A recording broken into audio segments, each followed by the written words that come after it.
How did you find out your significant other was cheating on you? Oh man, this one cuts deep. Currently happily married, but dated a girl a few years in college grad school. It was a long-distance thing, but we were madly in love through most of it. One day she randomly started telling me about this really cool guy she met. A lot of similar interests, really funny. I was genuinely happy for her because she used to complain about how she wanted me to be more ethnic. She started uploading pics to social media and he was constantly in them and with her. I wanted to be a supportive boyfriend. Hell, we were talking marriage, and wanted to show her I trusted her. I don't really complain about all the time they were chilling together. In a group setting, mind you, not alone. I remember we'd gone to an argument about something totally unrelated. We hung up the phone that night, upset. The next day she called me and wanted to talk some more about it. Cooler heads prevail, right? We had a lengthy discussion. We both were kind of dug in, but then she told me she spoke to him about it and he agreed with her. I got mad, but I kept it to myself. I have a problem where I don't open up about my feelings. Whatever, agree to disagree, let's move on to something else. I noticed a trend. We were arguing more and he would always side with her. In my head, I thought this dude was being an absolute snake, but to her I would just constantly agree to disagree or blindly apologize for making her feel bad. End of the semester and she was going back home for the summer and so was he. She called me and told me how much she was going to miss him, etc. And I just couldn't take it anymore. That problem I have about not sharing my feelings, it also comes with a quarterly eruption of emotion. I just straight up asked her if she has done anything more than friends with him. She stumbled over her words and I pressed, and she told me she kissed him. I was pissed, but I pressed further and sure enough, she told me she got with him. I immediately hung up the phone, threw it against the wall. It was a flip phone, so the battery fell off but the thing didn't break. She called back over and over. We started communicating through text, but that was it. The love of my life, or so I thought, found someone else. She ended up dating him for a few months, but he ended up going to another school closer to his hometown and didn't keep the relationship going. Damn, she lost all of it in the end. Story 2. He got fired. So my ex-husband and I spent 2 years trying for a baby, mostly initiated by him, which I realize is a rare occurrence. But it's important to know he was pushing for a family, not me forcing him into it. Anyway, I got pregnant. We moved cross-country to be closer to family. He's able to transfer with his job, Amazon. I leave my job with a plan to find a job after the baby is born. Baby is born and within a month or two he's lost interest. Spending 0 time with the child. No time with me, is always working. I figure it's due to the change of having a baby or stress and things will get back to normal. We'd been together a decade. He tells me shortly after he wants a divorce. He doesn't love me anymore.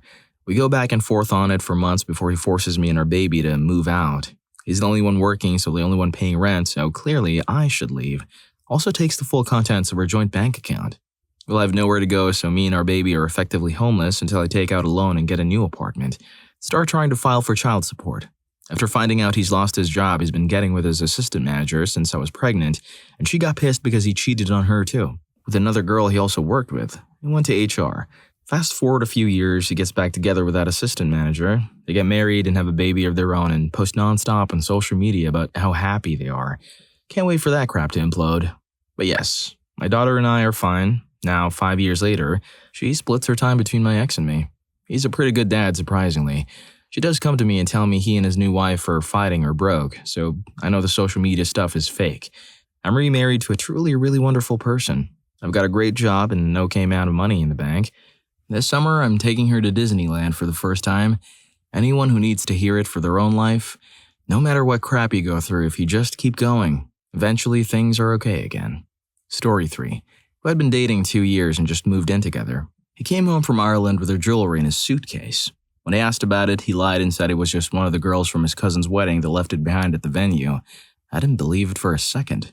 His story kept changing to, it was her friend's jewelry and my brother brought the girl home and left it at the house. I finally checked his Instagram messages. I hate snooping, but I knew I was being lied to and he would never tell me. He was telling her he wanted to see her just one last time before he left Ireland. She said she was sick and how it looked like he had a girlfriend he didn't tell her about, so it wasn't a good idea.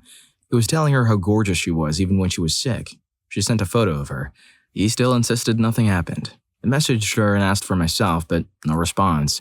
They finally admitted they kissed and I was willing to move forward because it was just a drunken kiss at a wedding in another country. Mistakes happen, right? 7 years later, recently, she messaged me and told me she spent the night with him, in the bed I slept in. He swore she didn't when I asked again while we were in Ireland, including our engagement night, and more than just kissing happened. She said she hadn't seen my message from 7 years ago and apologized, but wanted to set things straight since he had clearly been lying and she was cheated on. I'm still trying to process it.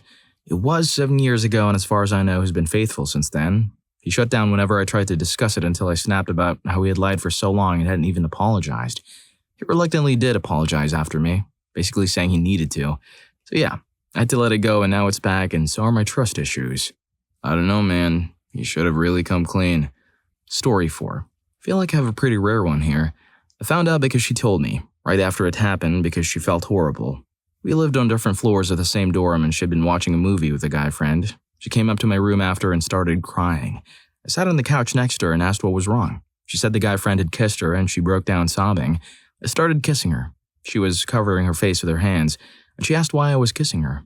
I said, well, it's not like you kissed him back. She answered with silence, and I was like, oh. We talked for a bit, and she said he had kissed her, and next thing she knew, they were making out. But it kicked in what she was doing and stopped. It made the guy leave, and then she came up to me. She never told me how long, so I knew it was a decent amount of time. We stayed together a bit longer, trying to make it work, but the damage had been done. I loved her so much, but that one act hurt me more than I knew. One day she told me, you don't look at me the way you used to. And I realized she was right. It wasn't because I didn't want to. I just couldn't anymore. I broke up with her shortly after. I kind of rekindled the flame a year or so later, but I was ready to recommit and she ended up getting back with her ex. I was glad it didn't because one time we were hanging out, she was buzzed and admitted, while dating her now husband, that she wished she had waited for me to be ready to date again. The pain of having my heart figuratively eviscerated messed me up for a long time. Blamed myself for it happening. Made me think I'd been a bad boyfriend or I wasn't man enough. I have a physical disability, but I don't blame her. She was a beautiful woman, inside and out, but she had crippling insecurities about her appearance, and she couldn't help herself when a very attractive man showed interest. Society has done a hell of a job making people feel crappy about their appearance if they don't fit a very specific body image. One of the last times we talked, I asked her if she had ever believed me when I said she was beautiful, and she said no. That crushed me, because I thought she was the most beautiful woman I had ever seen, and I meant it every time. I just wish she had seen herself the way I saw her. Despite it all, though, I learned a lot about relationships and myself, what I want and deserve, and it's helped make me a better, stronger person in the end. Sometimes that's all you can hope for. Story 5. I worked all around the world and would often travel for months at a time on business trips. My regular house cleaner of several years had passed away and only just appointed a new one. It was just me and my boyfriend living together, and had been for 5 years. My new cleaner messaged me while I was away on a business trip. How many people live at your place? Just me and my boyfriend. There are things going on which you don't know that you should know. I texted my younger sister to go around and see if everything was okay. It was about 9 p.m. local time. This guy had taken all of my clothes and belongings and put them in storage. All photos of me in my house, which I owned, were replaced with him and this woman. There was a suitcase of a woman's clothes in the bedroom. He was pretending everything was his, that the house, cars, etc. were all his. Who knows how long this was going on for, or how often he had the house rearranged and reassembled each time he was away for business. I texted him and told him to get the hell out of my house. He replied and asked if he could go back and get his stuff and to make sure no one else was there so he wouldn't get caught. Scumbag left to New Zealand and took all of the gifts, etc. that I had bought him along the way. He didn't even reset the house this time. So when I came back, I came to a house with none of my clothes and none of my belongings. Damn. Sorry for his material loss and congratulations for losing his dead weight. If you agree that it was indeed a good move on kicking him out, then don't forget to hit the like button and subscribe to my channel so you wouldn't miss out on any of my upcoming videos. Story 6. Let's see. When I was young, I called her dad because I was struggling to get in touch with her, and he kindly explained she wasn't home. She was out with her boyfriend. Honorable mention here. Started dating a girl from work casually. We went on a handful of dates and things are progressing along. We stopped one night on her way home and made out in the park in my car. Things started to progress a bit further and her phone rang. She says, "Crap, I better get home. If I don't call my boyfriend back, he's going to be pissed." About 4 years after that, girlfriend has her cousin come over, we're all hanging out, I spill a drink, she freaks out super uncharacteristically, and then kicks me out of the room and locks it. My house, by the way. Refused to leave the room with her cousin or speak to me and noises are heard later. If it weren't for a good friend, I would likely be in prison on that one. The rest of these I wasn't dating, but surprised so nonetheless. Met a girl at the bar about a year later, hit things off, I went to take her home, we parked in front of, I thought, her house, started getting some business done. I suggested we take it inside. She informs me we can't because her husband is sleeping on the couch. Another year after that, I start hanging out and getting mega flirty with a girl from work. Mild benefits, but ramping up. She needs a ride home one night, so I take her. But she was weirdly nervous. Invited me in anyway and introduced me to her fiancé. Met her friends with probably a year or two after that went down. Things were good for a bit. I had to leave town for a week to help out a friend. She seemed super upset we couldn't do it. It was discussed in detail multiple times and reassured this was an exclusive deal. When I get back, she's furious with me and says I cheated on her because she caught something.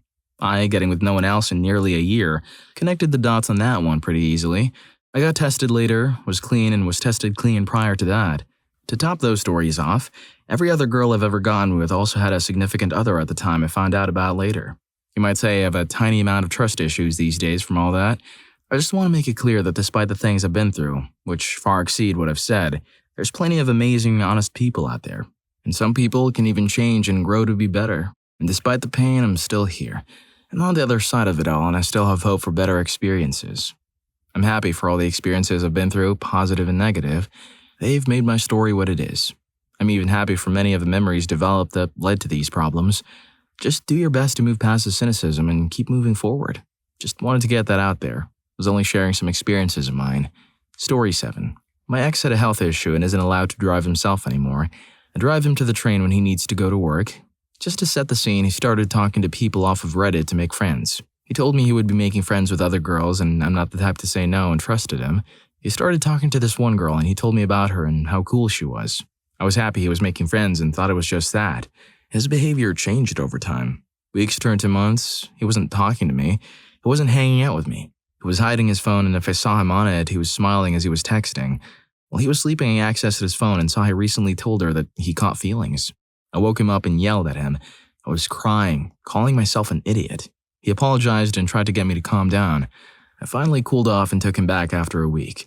I couldn't afford rent on my own and was working full-time and in school full-time. His behavior still didn't change and I ignored it.